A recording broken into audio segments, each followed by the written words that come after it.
Hello everybody, shall we all having a super magical day? I'm Emily, better known as Wanna Be Mouseketeer, and I'm here today to bring you another sit down home style Disney video. Today I will be teaching you or telling you or advising you on how to close out the 4 Walt Disney World theme parks.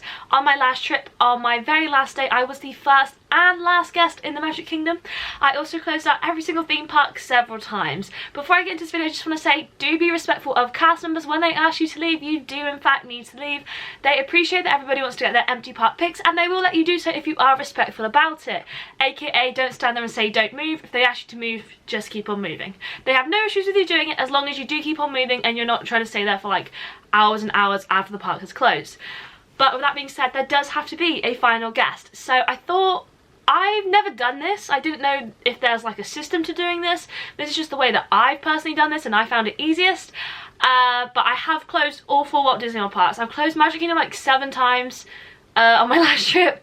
Probably a bunch more times on my trip this summer, but I guess here is my information telling to you. If you like this video, or if you enjoy Disney videos, be sure to give this video a big thumbs up and do subscribe. I will be uploading Disney content every single day till probably July at this point, or possibly even September. We'll have to see. So super duper uber exciting. With that being said, let's get the ball rolling. So first up, we're going to start with my least favourite park, Epcot. So Epcot was probably one of the harder parks to close out. So what we did is, with all of this, we're going to say the theme parks close at 9 o'clock. It's just the easiest way if we do it, if we say they close at 9 PM, and I'll explain how to close the parks first, and then I'll explain into opening the parks. So, closing Epcot. What we did is we watched Illuminations at 9 o'clock by the International Gateway in between like France and the UK. And there's like this little bit that slopes down. We watched Illuminations, and then as soon as Illuminations finished, rather than go right to the UK and Canada and out, we went left and we went to the American Adventure Pavilion. The reason that we did that is because that is the middle of Epcot. Like right at the back of the World Showcase is the middle. And then we had the choice to either leave the park going left or going right. We made the choice to go right because you get to see more countries, some better pics and things like that, but you can also go left. So you can close out the World Showcase either way. I personally recommend going right, so you're aiming for Canada rather than aiming for Mexico. So what we did is we just sat there. We just sat outside the pavilion, like by the fountain, was like doop doop doop, and just waited basically for all the people in the crowds to go, because everybody disperses that way, and we were just like there. Once we'd waited, I think it was about 30 minutes, everybody was gone.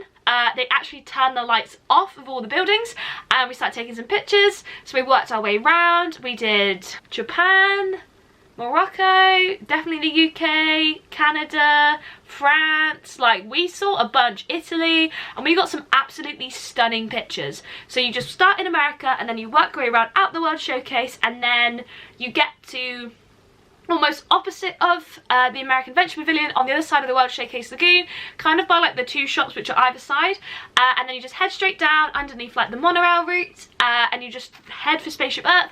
And there was nobody else, it was just us. We just got empty park pics, and it was so much fun. There was a big group of 8 of us, and we had an absolute blast. So when you close out Epcot, start in America, stay in America until everybody's gone, then work your way out following the way to end up to Canada of the World Showcase.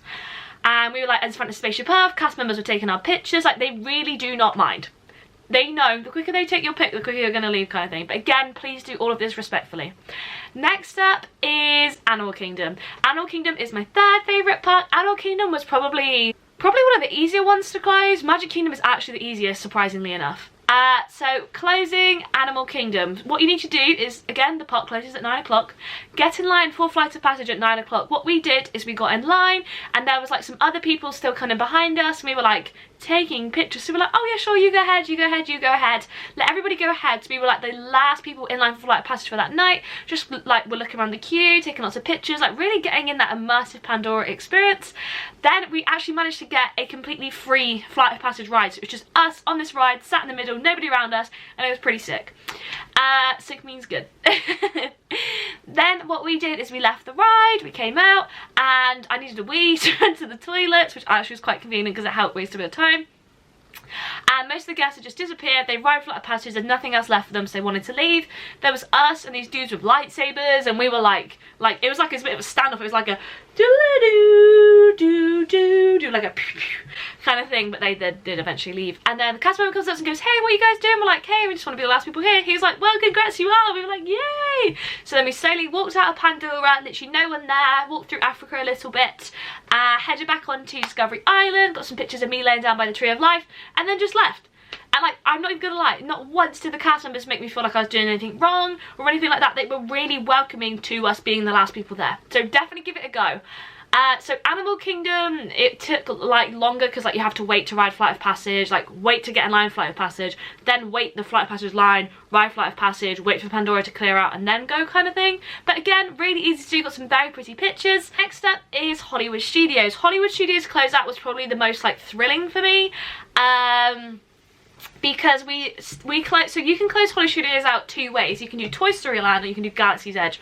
I'd personally recommend doing it the Galaxy's Edge way. I've not done the Toy Story Land way, but you can. So what we did, again, park closed at 9 o'clock. These parks were closing at like 11, but we'll say 9. Parks was closing at 9 o'clock, so we got in line for Smuggler's Run in like the normal standby line. Took some pictures, waited in the really long standby line on the ride and things. Really fun, piloted the Millennium Falcon, had a great time. Then what we did is we came out, the ride ended up like breaking down, so they let us like stay on the ride and re-ride. So what happened was everybody else had left. So as we were coming out the line, everybody was just gone because like they'd done their ride and left, whereas we like re-rode, if that makes sense. So again, we got to be the last people on the ride, left as we came out, took some pictures by the Millennium Falcon, and then we just headed out Batu, kind of like, if you've been, this will make more sense. You kind of head out from like the Millennium Falcon, past, we get the blue and green milk, past the toilets, and then there's like a straight stretch of ride. You kind of go past like Rise of Resistance on the right, and then you just keep heading out to the tunnel to the Muppets. And it was literally so easy until we got to Sunset Boulevard, the Sunset Boulevard area. There was people everywhere, and I was like, oh. So we just kind of like walked really slowly, like.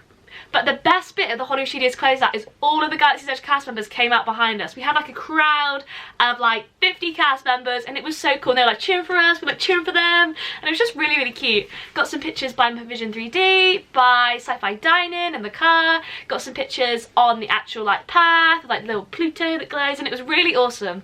Again, amazing way to get really good empty park pics. And then finally, the most important one that everybody wants to do is the Magic Kingdom. Closing out the Magic Kingdom is one of my all-time favourite things to do at Walt Disney World Resort in Florida. Like getting to see, I literally have goosebumps right now talking about this. Getting to see Cinderella's castle with nobody else there, all lit up, and listening to the Kiss Goodnight, there is nothing that possibly can beat it. Just absolutely love it. So what we did this time is, you can kind of pick any ride in the Magic Kingdom. Most of them all have similar wait times. We picked Seven Dwarfs Mine Train, got in line for Seven Dwarfs Mine Train at 9 o'clock. Rode the ride as a group. We like took up the whole train. It was so amazing. There was a giant group of us. This is the first time. I did it lots of times. And then what we did after we came off Mine Train is we took some pictures by the carousel. We took pictures of the back of the castle. Then we went underneath through the tunnel and took some pictures of like the front of the castle, really close up. And like you could see underneath the tunnel and see the carousel, and there was no people there. And it's like one of my favourite pictures that I have. And then after we did that, I went and sat like literally, so there's, when you see Cinderella Castle, there's like a little like gated fence kind of in front.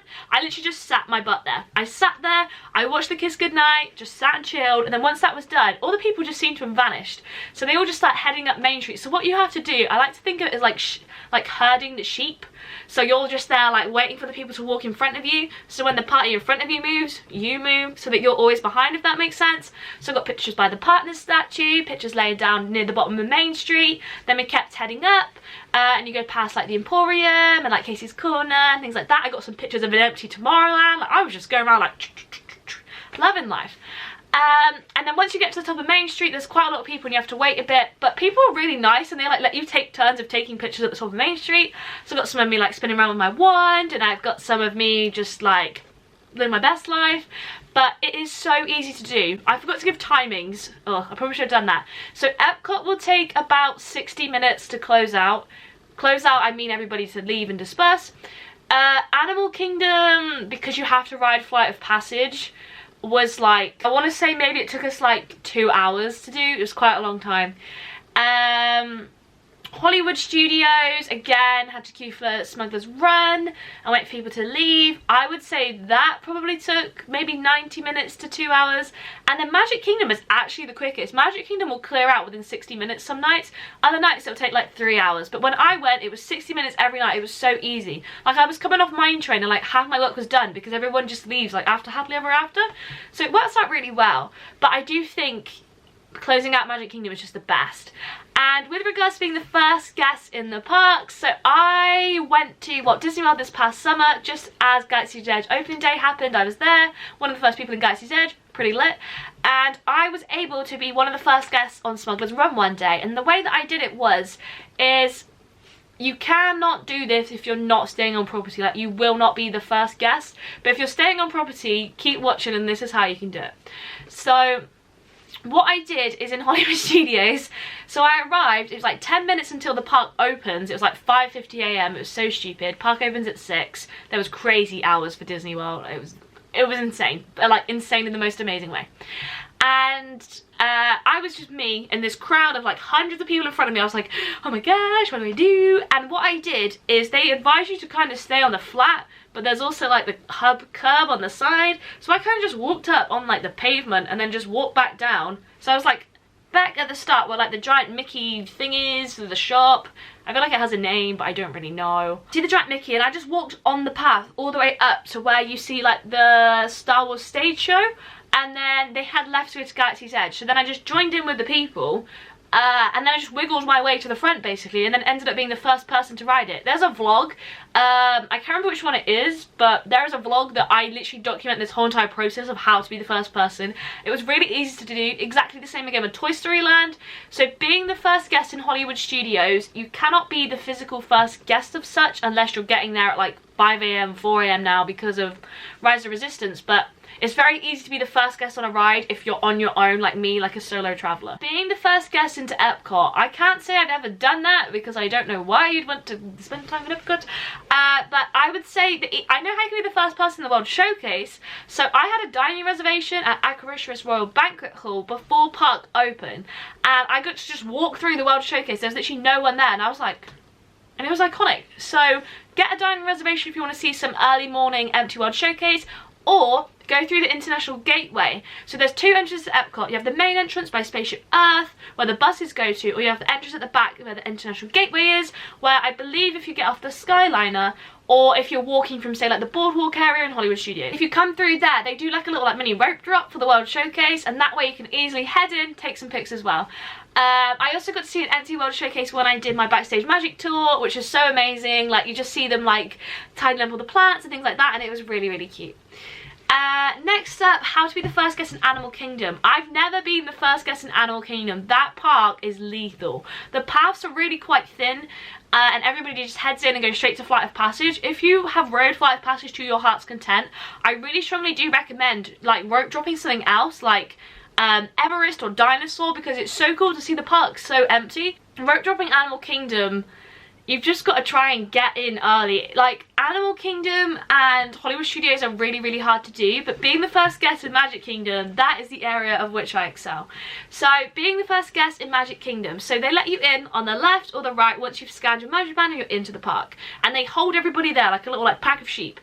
And what I did is, I've tried both ways. I've tried being on the left and being on the right, but they always let the people on the left in before they let the people on the right in. I don't know why, they just do. So always stand in the left-hand group of people. What I then did is I just headed up, walked in. No one seemed to mind me just going forward, because to them, me standing on the edge doesn't have as much impact as I'm standing back. But again, I'm just on my own, I don't take up much room, so I just stood by a trash can, and then everybody's there, they're like ready to go, they're like 3, 2, 1, and then I have quite long legs and I can walk fast when it's for Disney, so I just basically like speed sprinted in, and then I have loads of pictures of me at the top of Main Street in the morning with no people in. The reason that I got these pictures is because I headed straight to the PhotoPass photographer, who is where they have like the Roy and Minnie bench, or the pumpkins at Halloween, or the Christmas tree. and if you just go straight to that photo house photographer, the first picture that they take is literally perfect. There's nobody in your picture, you have an empty main street and the sun is setting. It's one of the most beautiful pictures I've got, and that is how I got that one. It's all about wiggling your way in, but being respectful to the people that have been there before you. But then I was going to Disney and rope dropping the people mover. It gets to a point where you've been so many times that you just like rope drop the things you want. You don't have to like say rope drop Seven Dwarfs Mine Train or Space Mountain. Another easy way to get empty park photos is everybody just goes straight for the rides. No one really cares about pictures. They just want to get on It's a Small World for the 47th time of their vacation because they love it. And fair enough, I respect that. For me, I like getting my pics. So I would just head everyone, so Main Street looks like this. You can then go that way to go do your early magic hours, you go to Fantasyland or Tomorrowland. I just kept walking straight down the castle and the photographers are literally like begging to take my picture because they have nothing to do. I was like, choo, choo, choo, take pics. And it was really awesome. And then what I did is I sat on the opposite side of the partner statue and I just sat and I watched the castle for half an hour. I watched the sunrise, there was no one around me, just listening to that Main Street loop, and it was the most perfect morning I've ever had. I think next time I want to try it with like a bowl of cereal or something, or maybe an ice cream, but it was just an amazing experience. It felt like I had the whole Magic Kingdom to myself. So I guess hopefully the thing you can take from this video is closing and opening the park is not only just about getting those perfect vacation pics, but also just really taking in the magic. Like, being one of the last guests out and means that you have to go slow and you see so many things you've never seen. You see all the lights in the kingdom, or you see the Kiss Goodnight, and you listen to the Main Street loop, and there's just so much to see and do as you walk slowly. So my biggest piece of advice when you go to Disney World and you're trying to open and close these parks, go slow, take a breath, look for all the magic that is before your eyes. And there's so many things that you see in Disney if you just look up. There is so many details everywhere that you miss because you're on your phone. So do look up, look at the bigger picture, and have the most amazing trip. If you have any more questions about opening or closing the parks, do let me know. I'd like to think I'm like the CEO of opening and closing the parks, specifically the Magic Kingdom. But yeah, I hope you guys enjoyed this video. I hope it's kind of insightful for all of you. I hope you all have a super magical day. Be sure to give it a big thumbs up and subscribe. If there's any videos you want to see from me, do let me know. But have a super magical day.